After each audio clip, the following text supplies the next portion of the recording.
Welcome to Art Tech Bus Stop. I'm Emily from ROCA, which is Reynolds Gallery of Contemporary Art, and I have my other students with me, which are... Hi, I'm Sophia. Hi, I'm Juan. Hi, I'm Esmeralda. And we have Erica, our producer. Hi. And then we have our guest, Renee Sills. Hello. I guess I'll start with one of my questions. What is SOLA School, and what does it mean, or what do you do? SOLA School is the name of a program that I started and that's actually also ended. So it ran for about 5 years. It was the School of Living Arts. And this was a program that would train teachers to do adaptive and inclusive movements with people. And so we had a loose structure that followed a yoga teacher training program, but the stuff that we were teaching wasn't so much yoga like you might think about it, like certain poses. It was more the function of bodies and how your physiology worked when you were moving. And then we had a lot of practices that were focused on inclusive practices, and that means that we could meet people where they were, in what setting they were in, what clothes that they were wearing, and what their bodies needed. So we would train people to kind of understand anatomy and physiology and functional movement and injuries and different kinds of conditions that someone might experience in their body, like age or disability or pregnancy, but also things like race that could be a prohibiting factor in someone enjoying themselves or feeling comfortable in a yoga studio. So it would be important for a teacher or facilitator to understand racialized trauma that someone might carry in their body as well. So SOLA School was a program that lasted for 5 years, and actually in 2018 it was our last year, and it has dissolved now, but it's still going because it still functions as a volunteer program. So some of our students have taken it over and are now running like a volunteer kind of outreach program, and they work with other movement trainings, yoga teacher trainings, Pilates trainings, dance trainings, stuff like that. And then they bring in a module on inclusive practices and adaptability. And then they place teachers in a variety of locations. So there are teachers at elementary schools, at high schools, at senior centers. We work with an outreach center for women and children who have left abusive domestic violence situations. We've worked with incarcerated people. So that program is still going on, and I advise with it now. I'm kind of like on a board of advisors and work with the students that have taken it over, but it's no longer my project. Okay. So what are you currently working on since that has expired? So currently I have my own art practice, which is very personal for me. Maybe I'll do things with it in the outer world, but I have my own art practice, and I work professionally as an astrologer. I have a project called Embodied Astrology where I blend my interest in body work and movement and somatics with astrology. And I produce a podcast. That podcast has been going on for about 6 years. And I work with clients. I read their charts and talk to them about their lives. And then along with the podcast, I put out horoscopes. They're audio format, so kind of a podcast format as well, and some guided meditations and things like that. So that takes up a good chunk of my time. Why did you get into astrology? That's a great question. Well, I was exposed to it early on because my mom really liked astrology. She got into it in her 20s, and she practiced it kind of on an amateur level, but she would talk to me a lot about it, and she used it a lot when she was raising me. Like I would misbehave or be, moody about something, and then she would be like, oh, it's because you're this, it's because your moon is this. So I learned about my chart pretty early on. And then when I was in my early 20s, I was in a romantic relationship that was incredibly confusing and upsetting to me. So I started reading a book on astrology called Relating that's like about relationships in astrology, and it made so much sense to me, and it was immediately applicable. And so I got obsessed, and I just started reading about it.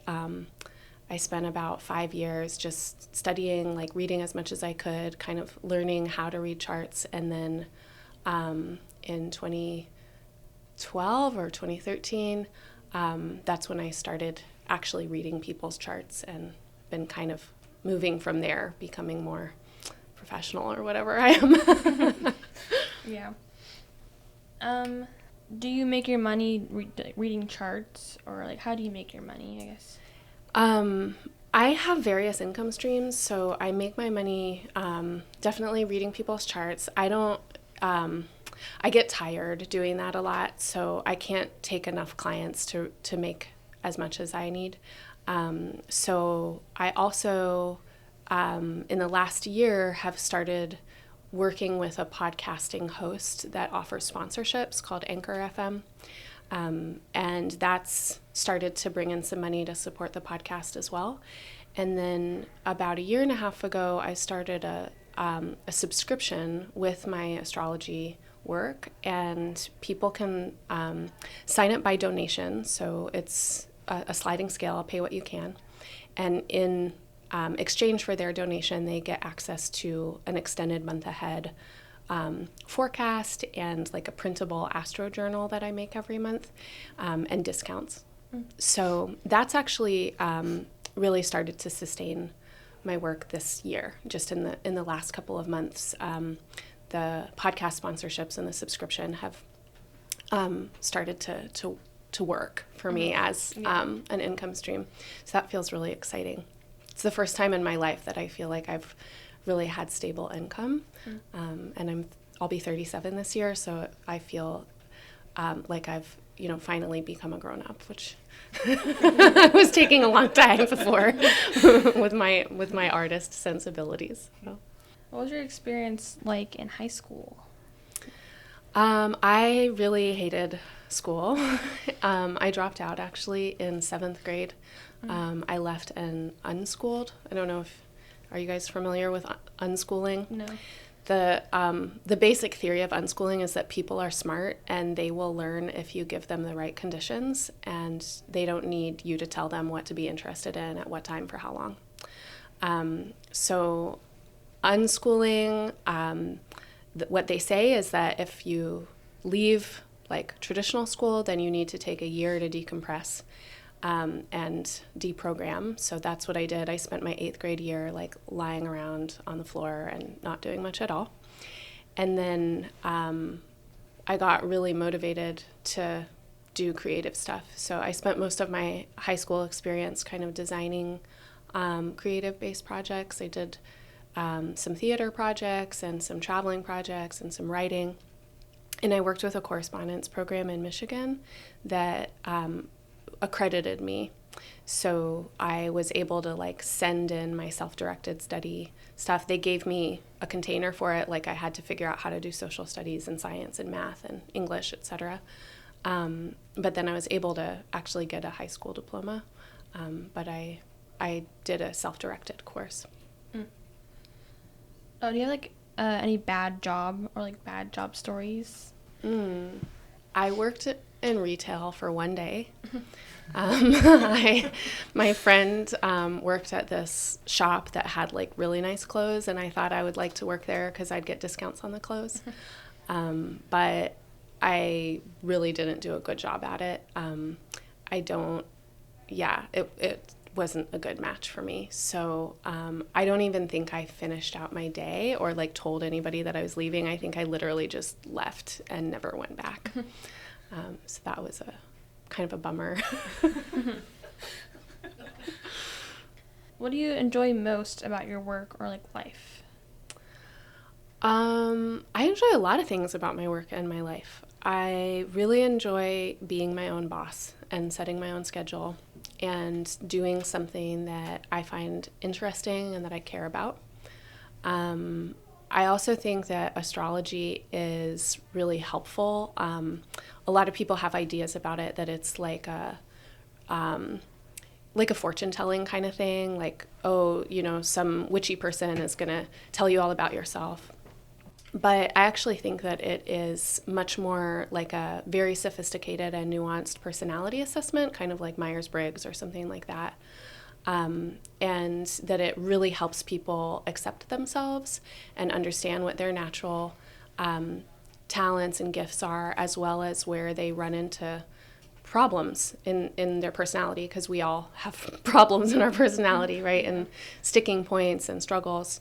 And astrology is just a really generous and kind language to think objectively about yourself and your tendencies.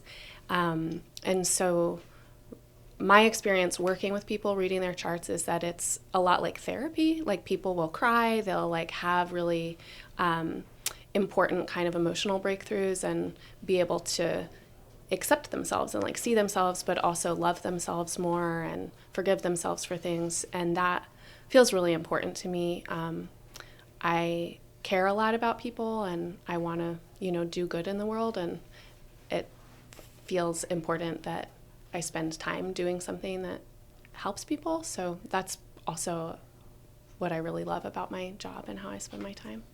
What's your favorite star sign or like Oh, constellation? my favorite sign? Well, I don't know if I have a favorite sign because I think they're all really great, but I do have a favorite season. So astrology, all the sun signs like Cancer, Virgo, Pisces, they're descriptions of seasons and light, the kind of light that we have. So I would say that my favorite season is like Taurus and Gemini season, like late spring getting into early summer, and that like when the earth is like exploding, like everything is blooming and light is getting really cool and there are like baby animals everywhere, is one of my favorite times of year. Something about like OMSI, like, right? You have a place like in OMSI, or you did? Yeah, I was the artist in resident at OMSI, the Oregon Museum of Science and Industry, for 2 years. And that was a position I made for myself. I don't know if they still have an artist in resident. I just kind of asked if I could be that person. They said yes.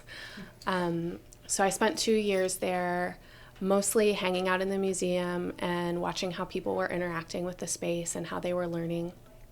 OMSI has like a really great program for experiential learning with science. And then I did a couple of different projects there, but the one that I worked on the most was called Movement in the Museum. And that project involved pairing science educators from OMSI with movement educators that I curated from the outside world. So I brought in dancers and yoga teachers and other kinds of movement artists. And we would have classes, and the first half an hour of the class, one of the science educators would be introducing some kind of topic. So like how light and sound waves work, or how weather patterns work, or we had one that we looked at bugs and their exoskeletons. And then a movement artist would respond to the science educator and teach a movement class to embody some of the principles that the science educator was teaching us about. So that was really fun. I'm a kinesthetic learner. I learn a lot through my body, and it was really fun to play around with different scientific principles through movement. Yeah. So do you have anyone that like inspires you, that like helped you become who you are today? Yeah, so many people are inspiring to me. Let's see, right off the top of my head, 2 of my biggest inspirations are both performing artists. And I'm thinking about Grace Jones and Laurie Anderson. I don't know if you know who either of them are. Grace Jones is a musician and a model and a performance artist. And they were like the first person where I really felt inspired by androgyny and like a gender non-binary, and kind of a revolt against Western beauty standards, and the way that Grace carries themselves has been really inspiring to me, just in terms of like a social presence. And Laurie Anderson is kind of similar. She is also a performing artist, and a musician, but she's also an educator. Like, her performances are really intellectual and in-depth, and she uses a lot of new media and electronics. She has people make different kinds of machines for her that she uses. And her performances are often really political, or they're very educational in nature. So I'm really inspired by her work. Yeah, those are the two people that come to my mind first. I have a question. We have had a couple of guests already, and one of those guests was Ryan Pierce, who does a lot of work about ecology, but in a totally different way than you do work. His is oil painting. And so I wondered if you would say a little bit about your connection with the natural world and how that inspires your art, Wow. or you as an artist. Yeah, thanks. I love that question. I feel really connected to the natural world and also really disconnected from it. I grew up in the Rocky Mountains and spent a lot of time outside, and was always like camping as a kid, and have a really strong connection to the land that I grew up on. But then also, like you guys maybe, I've grown up also in cities and using technology a lot, and especially now, I'm like attached to my phone and I work on the internet, and so it feels harder and harder to access nature.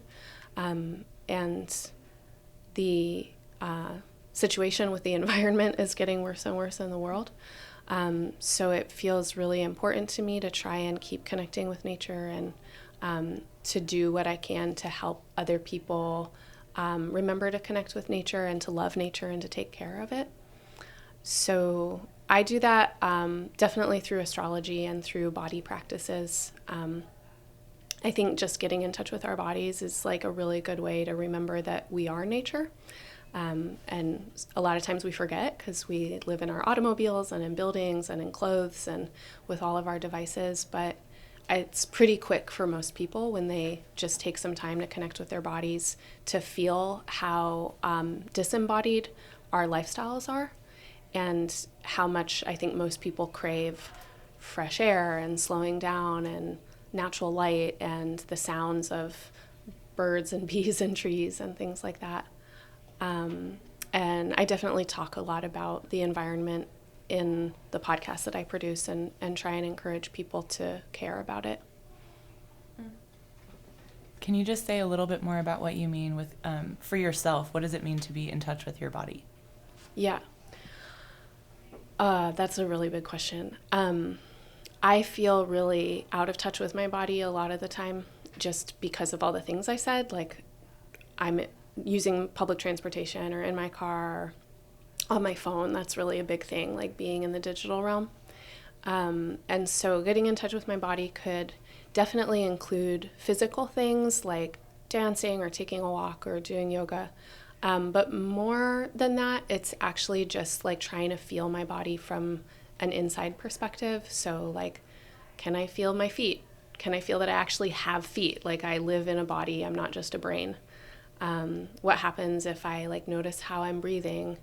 And most of the time when I take the time to notice how I'm breathing, I notice that I'm not really breathing, especially if I've been doing the things that I do with my life, like looking at the phone or working on the computer or being in transit. And that like really simple, just checking in with my body, is also checking in with the pace of nature. And I notice that as soon as I can like slow down and breathe, that the fast pace of human life and urban life around me kind of gets a little quieter, and I might notice something like a cloud passing or the temperature of the air or something like that. So, right, like our bodies are nature, and if we want to connect with nature, it's pretty easy just to, look down or breathe in. So, like, how do you advertise your work? How do I advertise my work? I use social media mostly. Having a podcast is its own advertisement because it goes out on multiple streams and it shows up. When people do a search for astrology podcasts, mine will come up. So that's nice that it's just built in. But I definitely use Instagram, that's kind of the main place where I promote my work, and I have that automatic function to post directly to Facebook after Instagram. I don't quite have the bandwidth for Twitter, but I have an account, but I never really use it.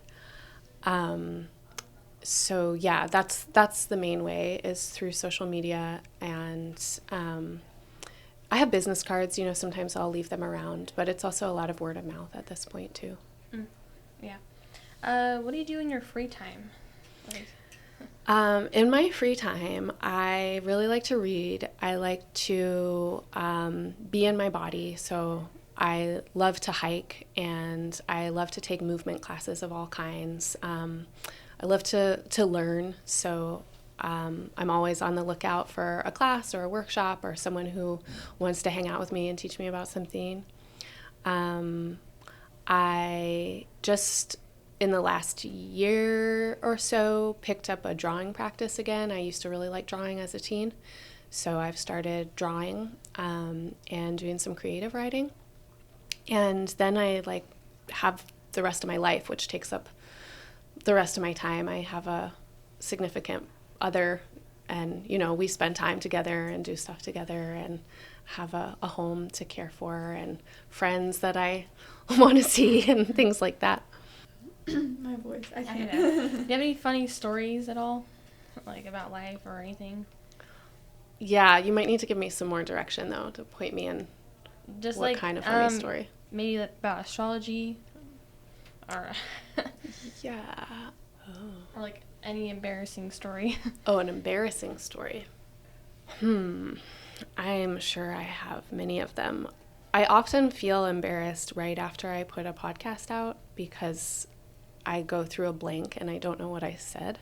Mm-hmm. And so my mind attacks me, and it's like, you said all these horrible things, or nothing you said made sense. And I usually feel deeply embarrassed for about 48 hours after something goes out. Sometimes I make mistakes that are really obvious typos, or I say the wrong thing, and then people who follow astrology, they're like, you said that wrong, and then I feel embarrassed. I can think of one really embarrassing thing that happened, but it was when I was teaching yoga. So this was maybe 12 years ago or something. I was showing people how to practice doing a handstand, and we were practicing walking our feet up the wall. So you would be standing on your hands, but your belly would be facing the wall and your feet would be on the wall. And I taught this really early morning class. It started, I think, at 6:30 or 7, and I was pretty tired that day. And I thought I could do this kind of jump thing that would get me out of it, but then I landed on my face. And then I was so confused about why that had happened, because I was like, that shouldn't have happened. So then I was like, no, I did that wrong. Let me do it right. And then I did it again a second time. I landed on my face. So that one took me a while to get over. Yeah, that's a pretty good one. You talked to me earlier about both your parents were artists, right? Mm-hmm. What kind of art were they into, or did they do? Yeah. So both my parents were definitely artists. My dad he went to college for art, but then he went on to become a teacher, not of art, of political science. But he still is an amazing craftsperson. He was a painter when he was in college. He did a lot of abstract figurative work, kind of, I would say, in the vein of Salvador Dali, really weird, kind of trippy stuff. And then now he is a wood carver, so he makes a lot of wood sculptures. But he's also been a creative mechanic. He built out a school bus into a tiny house, kind of, but this was in the early 80s, and that's where I grew up. Actually, it was in the school bus. And my mom, I don't know if she would have called herself an artist, but she loved to be creative. So she was always drawing or sewing or making something, and she really loved to dance, and she loved the arts. What kind of dancing would she do? She would take off her shoes and twirl around and like close her eyes and sway a lot. And she always had a big smile on her face. So it wasn't a style of dancing. She loved to go out dancing. And when I was about, I guess I was about 7 or 8, she met a woman who teaches a form of dance called 5 Rhythms. And that's not a choreography dance. It's like no steps, but it's kind of working with different rhythm patterns. And she took classes with that woman and became close friends with her. My mom actually died when I was 17, and that woman ended up becoming my legal guardian for the last year before I was a legal adult. So that type of dance has been around in my life for a long time. But again, it's not any set dance moves. It's just kind of like letting yourself dance, but in different rhythm patterns. Renee, do you have any questions for the students? Yes, I do. I think art is really important in the world, and I think maybe creative thinking is incredibly important in the world right now. So my question for you all is, how do you intend to be artists in your lives, no matter what it is that you do when you grow up?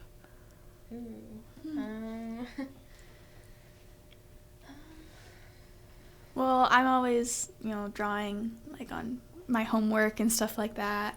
And I always think of like, oh, what 2 things can I combine together and like make something out of that? Or we do drawing games sometimes when we go visit middle schools and like advertise what we have here to take, and we'll like fold a piece of paper in half and like have one person draw a torso up and have another person draw the waist down and see what we can do. And I just I just, like I said, I like drawing, so I'd probably continue that throughout my whole life. It doesn't matter what I do.